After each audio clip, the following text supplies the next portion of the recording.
ओम शांति। माही मंदिर माही पूजा, माँ तेरे जैसा नहीं कोई दूजा। माँ ममता का सागर है, माँ मोहब्बत का दर्जा है। उसमें बच्चे की कमी कमज़ोरी समा जाती है। माँ बच्चे को उंगली पकड़कर चलना सिखाती है, पालना देकर बड़ा करती है, बच्चे को संस्कार देती है। माँ कुदरत का अनमोल तोहफा है, जो हर बच्चे के पास होता है। आइए आज हम बात करते हैं एक अलौकिक माँ की, जिन्होंने परमात्मा की श्रीमत को अपने जीवन में अपनाकर अनेक मनुष्य आत्माओं का जीवन श्रेष्ठ बनाने के निमित्त बनी। एक ऐसी स्पिरिचुअल मदर जो कन्या होने के बावजूद भी जगत माँ कहलाई।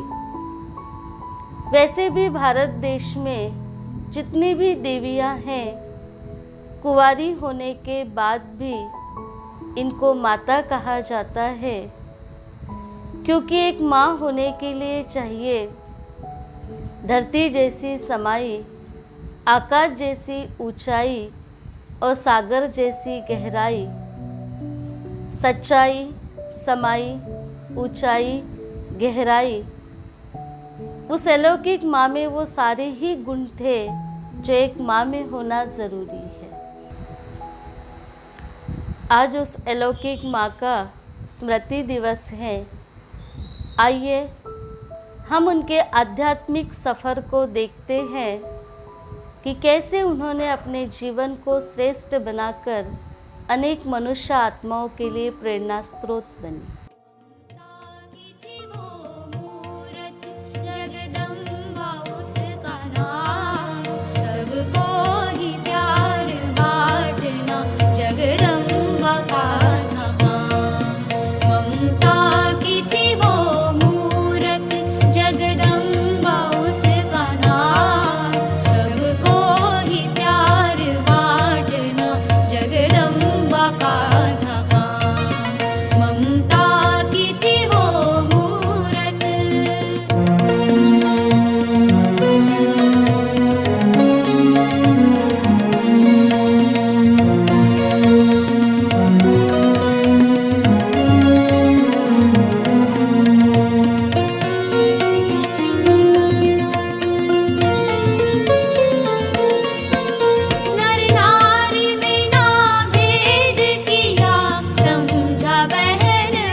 प्रजापिता ब्रह्मा कुमारी ईश्वरीय विश्वविद्यालय की स्थापना सन 1936-37 में हुई।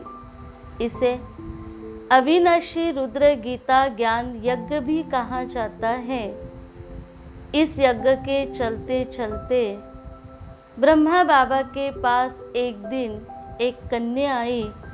वो बहुत ही सुंदर, फैशनेबल, ओज और तेज से भरपूर थी। उनका नाम ओम राधे था। पहले ही दिन जब ओम राधे ब्रह्मा बाबा के पास आई तो बाबा ने उनको आत्मा का पाठ पढ़ाया। उसी दिन से उनको निश्चय हुआ कि परमपिता शिव परमात्मा धरा पर अवतरित होकर माताओं कन्याओं के द्वारा नई दुनिया के स्थापना का कार्य करा रहे हैं और परमात्मा का यज्ञ समझकर उन्होंने आयु के 18वें साल में ही इस यज्ञ को अपना जीवन समर्पित कर दिया। एक दिन ब्रह्मा बाबा ने मम्मा से पूछा, मम्मा, कोट पैंट वाले को वरेगी या पीताम्बरधारी को वरेगी?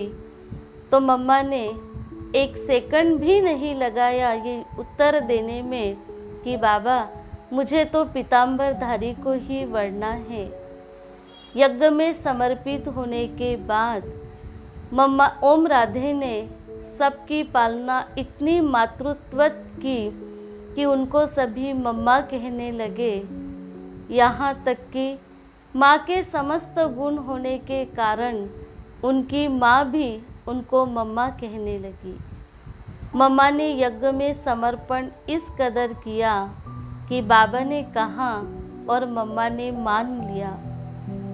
मम्मा बाबा की बहुत ही आज्ञाकारी थी। एक दिन मधुबन से पार्टी जा रही थी तो बाबा ने मम्मा से कहा, मम्मा जाओ बच्चों के लिए साबूदाने का हलवा बनाओ। मम्मा किचन में गई।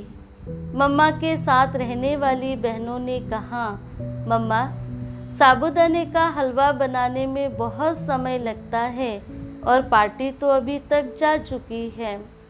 मम्मा सुनती भी रही और मम्मा हलवा बनाती भी रही। थोड़े ही समय में मम्मा ने हलवा बनाया, बाबा को लाकर दिया। बाबा ने वो हलवा किसी बच्चे के हाथ रेलवे स्टेशन भेजा और पता चला कि उस दिन ट्रेन कुछ लेट थी। बच्चों को हलवा मिल गया। तो ये थी मम्मा की आज्ञाकारिता। मम्मा को हमेशा ही ये लगता था कि हुक्मी हुक्म चला रहा है। एक बार बाबा ने मम्मा से कहा, मम्मा, होली के दिन बच्चों को जलेबी खिलानी है। यज्ञ में उस समय बेगरी पाठ था, पर फिर भी मम्मा ने कहा, हाजी बाबा, क्योंकि मम्मा को ये पक्का था कि बाबा अगर कोई बात कहे और वो पूरी ना हो, ऐसे हो नहीं सकता। मम्मा ने कहा, जी बाबा, यज्ञ में बेगरी पाठ है, यज्ञ में जलेबी का सामान भी नहीं है। फिर भी मम्मा ने कहा, जी बाबा। तो उसी दिन किसी ने जलेबी का सामान लाकर दिया। भोग में जलेबी बन भी गई। तो मम्मा को हमेशा ये था कि हुक्मी हुक्म चला रहा है। मम्मा को ड्रामा पर पूरा निश्चय था। एक बार हापुड़ की ही बात है कि हापुड़ में जब हंगामा चल रहा था तो मम्मा यहाँ से मधुबन गए। मधुबन में जाकर बाबा को पूरा समाचार सुनाया कि बाबा, हापुड़ में ऐसे ऐसे हंगामा हो रहा है। मगर भाई बहनों ने देखा कि उनके चेहरे पर चिंता की ज़रा भी रेखा नहीं थी। और जब मम्मा अपनी बात बाबा को कह देती है और मम्मा को बाद में पूछा जाता है, मम्मा, हापुड़ में हंगामा हो रहा है, आपको चिंता नहीं हुई? तो मम्मा ने कहा कि कल पहले जैसे हुआ होगा वैसे ही होना है। ड्रामा में सब कुछ नुंदा हुआ है। मम्मा बहुत ही योग युक्त थी, शांत, स्थिर, गंभीर स्थिति वाली थी। मम्मा हर रोज़ रात को 2 बजे उठकर बाबा को याद करती थी और बाबा को चातक की तरह देखती रहती थी। जिन्होंने भी मम्मा को याद करते देखा उन्होंने उनसे लाइट माइट स्थिति का अनुभव किया। मम्मा बाबा की मुरली को बहुत ध्यान से सुनती थी और एज इट इज़ उस मुरली को रिवाइज करती थी।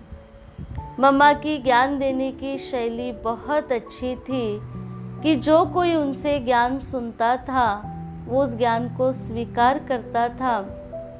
इसीलिए बाबा ने उनको माँ जगदम्बा सरस्वती का टाइटल दिया। माँ जगदम्बा अर्थात सबकी मनोकामनाएं पूर्ण करने वाली। मम्मा के पास जो भी सुख और शांति की मनोकामना लेकर आते थे वो मम्मा से सुख और शांति लेकर ही जाते थे। ऐसी जगदम्बा माँ सबकी मनोकामना पूरी करने में निपुण थी। मम्मा बहुत निर्भय थी, साहस से हर परिस्थिति का सामना करती थी। ऐसी मीठी माँ ने 24 जून 1965 में संपूर्ण बनकर अपने पुराने शरीर को छोड़कर बाप दादा की गोद ली। आइए हम भी उनके कदमों पर कदम डालकर उनके जैसा बनने का प्रयास करें। उनके जैसी संपूर्ण स्थिति प्राप्त करने का संकल्प लेना ही उनको सच्ची श्रद्धांजलि है।